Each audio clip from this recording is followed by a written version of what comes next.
श्री बृहस्पति नमः। ओम नमः भगवते वासुदेवाय। आज गुरुवार का दिन है और गुरुवार का दिन बृहस्पति देवता को समर्पित होता है। और प्रिय श्रोताओं, आज बृहस्पतिवार के दिन आप सुनने वाले हैं बृहस्पति देवता की संपूर्ण कथाएं और आरती। बृहस्पति देवता आप सभी की मनोकामनाएं पूर्ण करें और आप सभी के दुख को दूर करें। बृहस्पतिवार व्रत कथा। भारतवर्ष में एक प्रतापी और दानी राजा राज करते थे। वह नित्य गरीबों और ब्राह्मणों की सहायता करता था। यह बात उसकी रानी को अच्छी नहीं लगती थी। वह ना ही किसी गरीबों को दान देती थी और ना ही भगवान का पूजन करती थी और राजा को भी दान देने का मना करती थी। एक दिन राजा शिकार खेलने का वन में गए और उन्हें देखते ही रानी महल में अकेले थी। उसी समय बृहस्पति देव साधु के वेश में राजा के महल में आए भिक्षा मांगने के लिए। और भिक्षा मांगी। रानी ने भिक्षा देने की इनकार कर दिया और कहा कि साधु महाराज, मैं तो इस दान पुण्य से तंग आ गई हूँ। मेरा पति सारा धन लुटाते रहते हैं। मेरी इच्छा है कि हमारा धन नष्ट हो जाए, फिर ना रहेगा बांस ना ही बजेगी बांसुरी। साधु जी ने कहा, हे देवी, तुम तो वैसे ही बड़ी विचित्र हो। धन संतान तो सभी चाहते हैं, पुत्र और लक्ष्मी तो पापी है। घर भी होने चाहिए। यदि तुम्हारे पास अधिक धन है तो भूखे को भोजन दो, प्यासे के लिए प्याऊ बनाओ और मुसाफिर के लिए धर्मशालाएं खुलवाओ। जो निर्धन अपनी कुंवारी कन्या का विवाह नहीं कर सकता है, उनका विवाह कर दो। ऐसे और कई काम है जो जिन्होंने अपने नहीं कर सकते, आप उसने कर सकते हो तो आप उन्हें कर दीजिए, जिसके करने से तुम्हारा यश लोक परलोक में फैलेगा। परंतु रानी का पर उपदेश का कोई प्रभाव ना पड़ा। कहने लगी, महाराज आप मुझे कुछ मत समझाइए। मैं ऐसे धन नहीं चाहती हूँ जो हर जगह बांटती हूँ फिरती हूँ। साधु ने उत्तर दिया, यदि तुम्हारी ऐसी इच्छा है तो तथास्तु। तुम ऐसा करना चाहती हो तो बृहस्पति को हर लेप कर पीली मिट्टी के अपना सिर धोकर अपना स्नान करना, भट्टी जलाकर कपड़े धोना। ऐसे करने से आपका सारा धन नष्ट हो जाएगा। इतना कहकर वह साधु महाराज वहां से आलोप हो गई। साधु ने कहने के अनुसार बातों पूरा करते करते रानी को केवल 3 बृहस्पति ही बीते थे कि उनकी समस्त धन संपत्ति नष्ट हो गई। अब भोजन के लिए राजा परिवार तरसने लगा। तब एक दिन राजा ने रानी से कहा, हे रानी, तुम यही रहो, मैं दूसरे देश में जाता हूँ, क्योंकि यह पर सभी लोग मुझे जानते हैं कि इसलिए मैं कोई छोटा सा काम नहीं कर सकता। ऐसे कहकर राजा परदेश चला गया। वहां जंगल में लकड़ी काटकर लाता और शहर बेचता। इस तरह से वह अपना जीवन व्यतीत करने लगा। इधर राजा के परदेश जाते ही रानी और दासी दुखी रहने लगी। एक बार जब रानी और दासी को 7 दिन तक बिना भोजन के रहना पड़ा तो रानी ने अपनी दासी से कहा, हे दासी, पास ही में नगर है जो मेरी बहन रहती है। वह बड़ी धनवान है। तू उसके पास जा और कुछ ले जा, ताकि थोड़ी बहुत गुजर बरस हो जाएगी। दासी रानी बहस के माई यानी कि बहन के पास चली गई। उस दिन गुरुवार था और रानी की बहन उस समय बृहस्पति व्रत की कथा सुन रही थी। दासी ने रानी से बहस यानी कि बहन अपनी रानी का संदेश दिया है, लेकिन रानी ने बहन ने कोई उत्तर नहीं दिया। जब दासी को रानी की बहन से कोई उत्तर नहीं मिला तब वह बड़ी दुखी हुई और उसे क्रोध भी आया। दासी ने वापस आकर रानी से सारी बात बताई।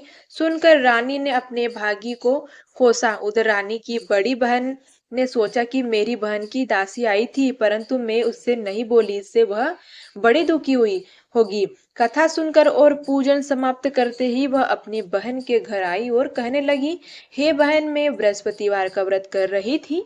तुम्हारी दासी मेरे पास आई थी परंतु जब तक आधा कथा होती है तब तक ना तो उठते हैं और ना ही बोलते हैं, इसलिए मैं नहीं बोली। कहो दासी क्यों आई थी? रानी बोली, बहन, तुमसे मैं क्या छुपाऊं? हमारे घर में खाने तक को अनाज नहीं था। लेकिन कहते कहते रानी की आंखें भर आई। उसने दासी समेत भी पिछले 7 दिनों से भूखे रहने की बात अपनी बहन को विस्तार पूर्वक बत सुनाई। और रानी बहन बोली, देखो बहन, भगवान बृहस्पति देव सबकी मनोकामना पूर्ण करते हैं। देखो शायद तुम्हारे घर में अनाज रखा हो। पहले तो रानी को विश्वास नहीं हुआ, पर बहन के आग्रह करने पर उसने अपनी दासी को घर के अंदर भेजा तो उसके सम्मुख अनाज से भरा हुआ एक एक घड़ा मिल गया। वह देखकर दासी को बड़ी हैरानी हुई।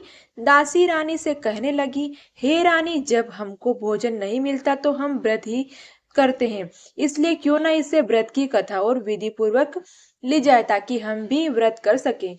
तब रानी ने अपनी बहन से बृहस्पति व्रत के बारे में पूछा। उसकी बहन ने बताया, बृहस्पति के व्रत से चने की दाल और मुनका में विष्णु भगवान का केले की जड़ में पूजन कर दो और दीपक जलाए। व्रत कथा सुनने और पीला भोजन ही करे, उससे बृहस्पति देव प्रसन्न होते हैं।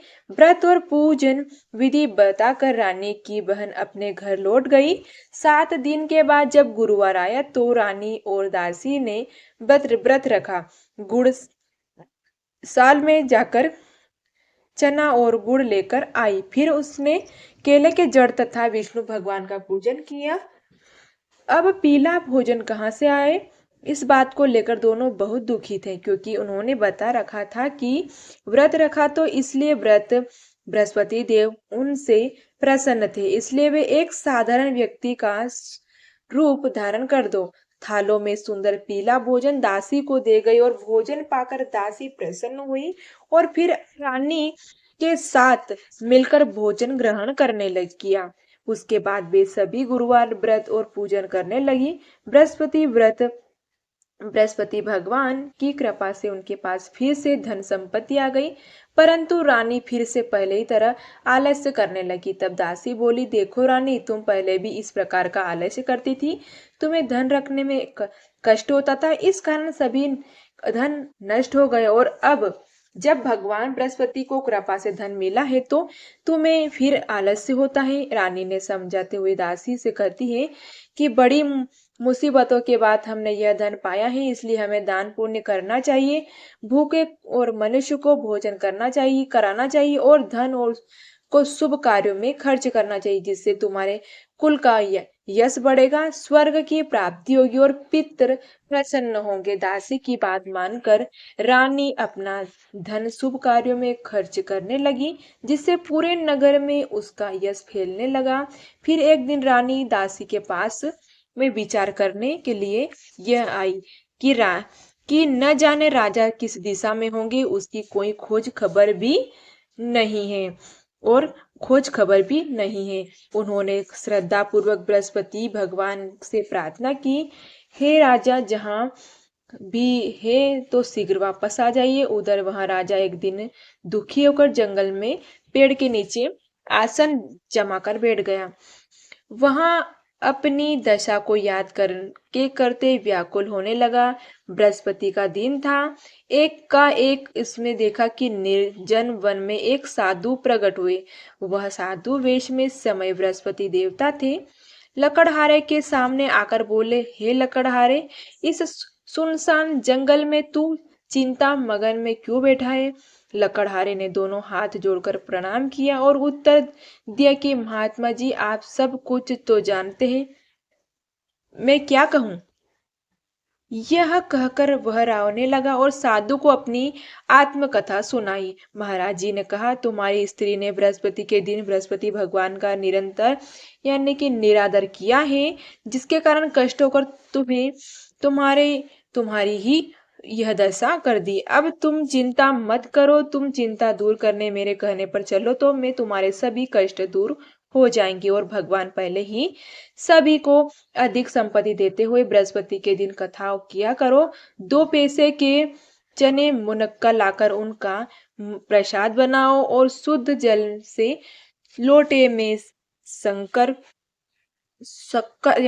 शक्कर मिलाकर अमृत तैयार करो। कथा के पश्चात अपने सारे परिवार और सुनने वाले प्रेमियों को अमृत और प्रसाद बांटकर आप भी ग्रहण करो। ऐसा करने से भगवान तुम्हारी सारी मनोकामनाएं पूर्ण करेंगे। साधु के ऐसे वचन सुनकर लकड़हारा बोला, हे प्रभु, मुझे लकड़ियों से बेचकर इतना पैसा नहीं मिलता है जिसे मैं भोजन के बाद कुछ बचा सकूं। मैंने रात में अपनी पत्नी को व्याकुल देखा है। मैं पास में कुछ भी नहीं है जिससे मैं उसकी खबर मंगा सकूं। साधु ने कहा, ने लकड़हारे, तुम किसी बात की चिंता मत करो। बृहस्पति के दिन तुम रोजाना ही तरह लकड़ियों लेकर शहर जाओ और तुमको रोज से 2 गुना धन प्राप्त होगा, जिससे तुम भली भांति भोजन कर लोगे और बृहस्पति की पूजा का सम्मान भी आ जाएगा। जो भी तुमने बृहस्पति की कहानी के बारे में पूछा है, वह इस प्रकार की प्राचीन काल के एक बहुत ही निर्धन ब्राह्मण था। उसकी कोई संतान ही नहीं थी। नित्य पूजा पाठ करता था, लेकिन उसकी पत्नी स्नान करती और ना ही किसी देवता का पूजन करती। इसी कारण वह ब्राह्मण देवता बड़े दुखी रहने लगा और भगवान श्री कृष्ण को ब्राह्मण का यह कन्या उत्पन्न हुई। कन्या बड़ी होने लगी। प्रातः स्नान करने वह भगवान विष्णु का जाप करती रहती। बृहस्पति का व्रत करने लगी। पूजा पाठ समाप्त कर पाठशाला जाती तो अपनी मुट्ठी में जो भर के ले जाती, पाठशाला के मार्ग में डालती जाती और लौटते ही समय वही जो सोने के हो जाते थे उनको बिनकर घर ले आती। एक दिन वह बालिका सूप के उन सोने को जो को पटक कर साफ कर रही थी कि तभी उसकी माँ ने देखा कि और कहा कि हे बेटी, सोने के जो को पटकने से के लिए सोने का सूप भी होना चाहिए। दूसरे दिन गुरुवार का था। उस कन्या ने कहा, व्रत रखा और बृहस्पति देव से सोने का सूप देने की प्रार्थना की। बृहस्पति देव की ने उनकी प्रार्थना स्वीकार कर ली। रोजाना की तरह वह कन्या जो फैसला हुई थी, यानी कि फैलाती हुई पाठशाला चली गई।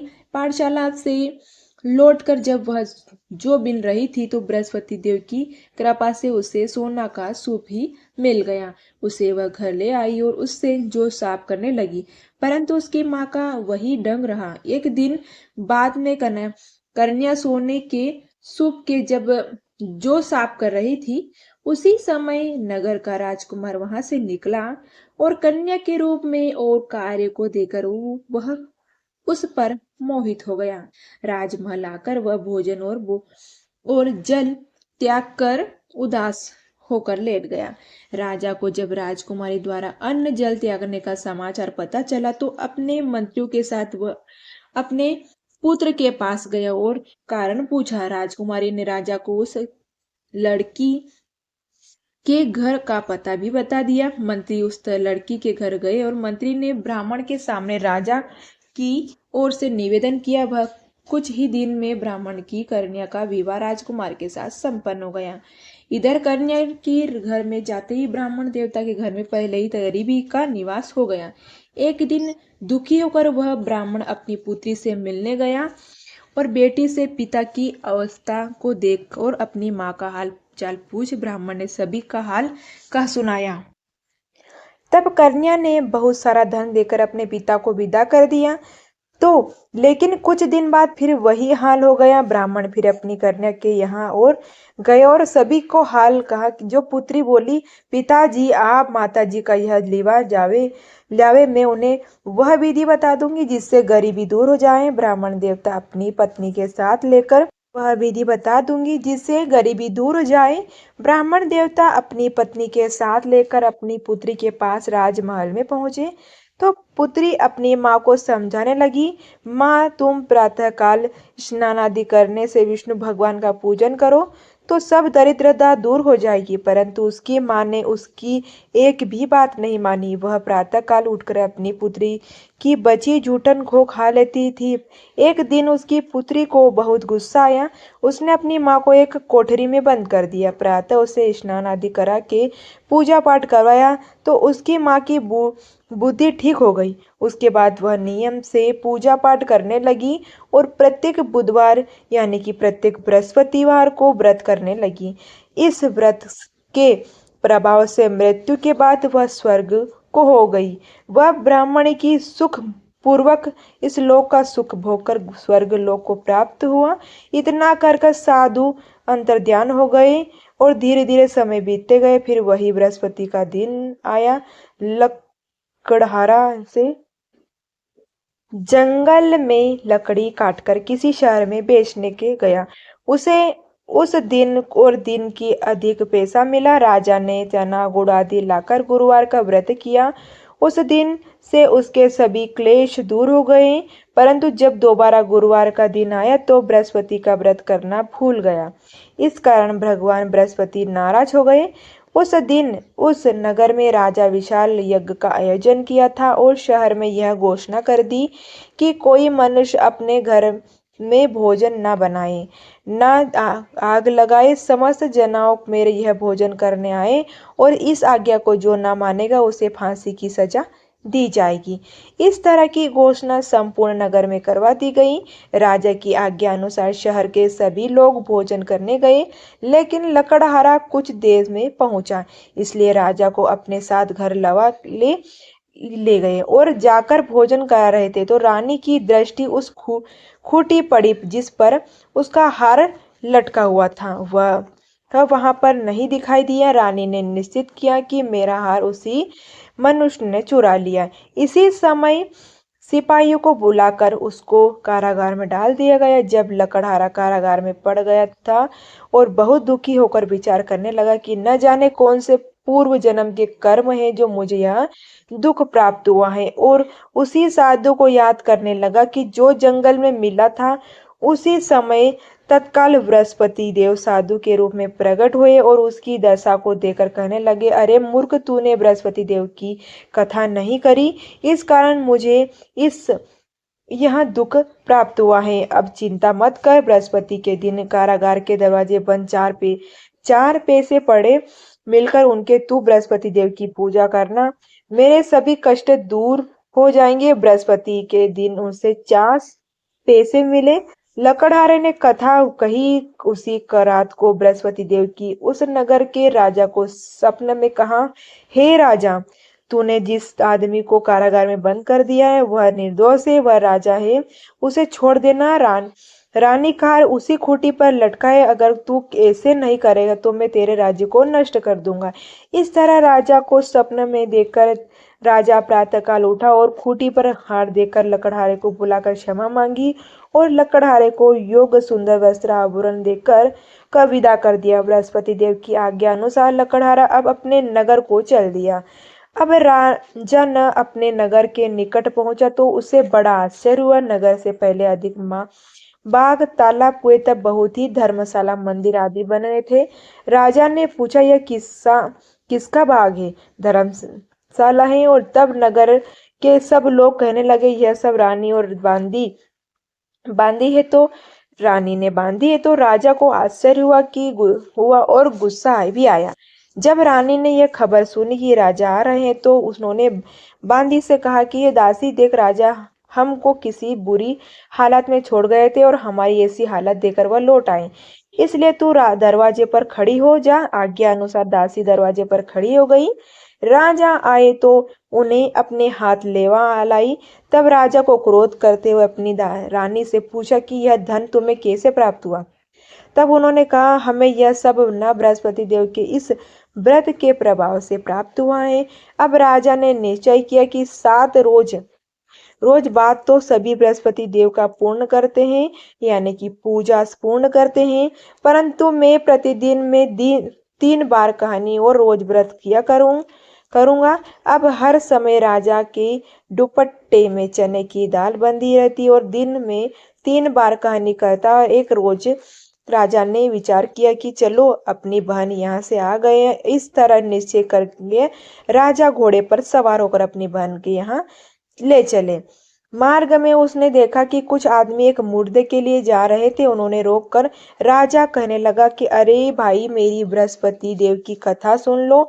वे बोले, हमारा तो आदमी मर गया है, इसको अपनी कथा की पड़ी है। परंतु कुछ आदमी बोले, अच्छा कहो, हम तुम्हारी कथा भी सुनेंगे। राजा ने दाल निकाल ली और जब कंधा यानी कथा आदि हुई थी मुर्दा हिलने लगा और जब कथा समाप्त हो गई तो राम राम कहकर मनुष्य उठकर खड़ा हो गया। आगे मार्ग में उसे एक किसान खेत में हल चलाता मिला। राजा ने उसे देखा तो उससे बोलो, अरे भैया तुम मेरे बृहस्पति की कथा सुन लो। किसान बोला, जब तक मैं तेरी कथा सुनूंगा तब तक 4 कहरैया जोत लूंगा। जा अपनी कथा किसी और को सुनाना। इस तरह राजा आगे चलने लगा और राजा के हटहटे ही बेल पड़ कर खाकर गिर गए और उस किसान ने पेट में बड़ी जोर दर्द होने लगा। उसी समय उसकी माँ रोटी लेकर आई। जब उसने यह देखा तो अपने पुत्र से सब हालचाल पूछा और बेटे ने सभी हालचाल कह दिया तो बुढ़िया दौड़ी दौड़ी उस घुड़सवार के पास गई और उससे बोली कि मैं तो तेरी कथा सुनूंगी, तू अपनी कथा मेरे खेत पर चलकर ही कहना। राजा ने बुढ़िया को खेत पर जाकर कथा कही, जिसके सुनते ही बेल उठ गए और किसान के पेट का दर्द भी बंद हो गया। राजा अपनी बहन पर बहुत बहन बहन के भाई की खूब मेहमानी की और दूसरे रोज प्रातः काल राजा जागा तो वह खेल देखने लगा कि सब लोग भोजन कर रहे हैं। राजा ने अपनी बहन से कहा कि ऐसा कोई मनुष्य है जिससे भोजन ना किया हो, मेरी बृहस्पति की कथा सुन ले। बहन बोली, हे भैया, यह देश ऐसा ही है, पहले यहाँ लोग भोजन करते हैं, बाद में अन्य काम करते। अगर कोई पड़ोस में हो तो देख जा। वह ऐसा कहकर देखने चली गई, परंतु उसने ऐसा कोई व्यक्ति नहीं मिला जिसे भोजन न किया हो। अतः वह एक कुमार के घर गए और जिसका लड़का बीमार था। उसे मालूम हुआ कि उनके यहाँ 3 रोज से किसी ने भोजन नहीं किया है। रानी ने अपने भाई की कथा सुनने के लिए कुमार के घर का तैयार हो गए। राजा ने जाकर बृहस्पति की कथा कही और जिसको सुनकर उसका लड़का ठीक हो गया। अब तो राजा की प्रशंसा होने लगी। एक दिन राजा ने अपनी बहन से कहा, हे बहन, अब हम अपने घर को जाएंगे, तुम भी तैयारी हो जाओ। राजा की बहन ने अपनी सास ने कहा, हाँ चली जाओ, परंतु अपने लड़कों को मत ले जाना, क्योंकि तेरे भाई को कोई संतान ही नहीं है। बहन ने अपने भैया से कहा, हे भैया, तो चलूंगा पर कोई बालक नहीं जाएगा। राजा बोला, जब कोई बालक नहीं जाएगा तो तुम भी जाकर क्या करोगी। बड़े दुख मन में राजा अपने नगर लौट आया। राजा ने अपनी रानी से कहा, हम निष्वंती राजा हैं, हमारा मुख देखकर धर्म नहीं है और कुछ भोजन आदि नहीं किया। रानी बोली, हे प्रभु, हे बृहस्पति देव ने हमें सब कुछ दिया है, पर हमें संतान अवश्य देंगे। उसी रात को बृहस्पति देव ने राजा से प्रश्न से कहा, हे राजा, छठ यानी कि उठ, सभी सोच त्याग दे, तेरी रानी गर्भ से है। राजा को यह बात सुनकर बड़ी खुशी हुई। 9वें महीने में उसे गर्भ से एक सुंदर पुत्र पैदा हुआ। तब राजा बोला, हे रानी, स्त्री बिना भोजन के रह सकती है, पर बिना कहे नहीं रह सकती। जब मेरी बहन आई तो तब तुम मुझसे कुछ मत कहना। रानी ने सुनकर हाँ कर दिया और जब राजा की बहन यह सुनकर समाचार सुना तो बहुत बहुत खुश हुई और बधाई देकर अपने भाई के यहाँ आई। तभी रानी ने कहा, घोड़ा चढ़कर तो नहीं आई, गधा चढ़ी तो आई। राजा की बहन बोली, भाभी, मैं इस प्रकार जा कहती हूँ तो तुम्हें संतान कैसे मिलती। बृहस्पति देव ने ऐसे ही जैसे जिसके मन में कामना है सभी को पूर्ण करते हैं और सद्भावना पूर्वक बृहस्पति का व्रत करना है और कथा पढ़ता है अथवा सुनता है, दूसरों को सुनाता है, बृहस्पति देव उसकी सभी मनोकामना पूर्ण करते हैं। हे प्रेम से बोलिएगा, बृहस्पति भगवान की जय, विष्णु भगवान की जय। ये थी बृहस्पति भगवान की कथा।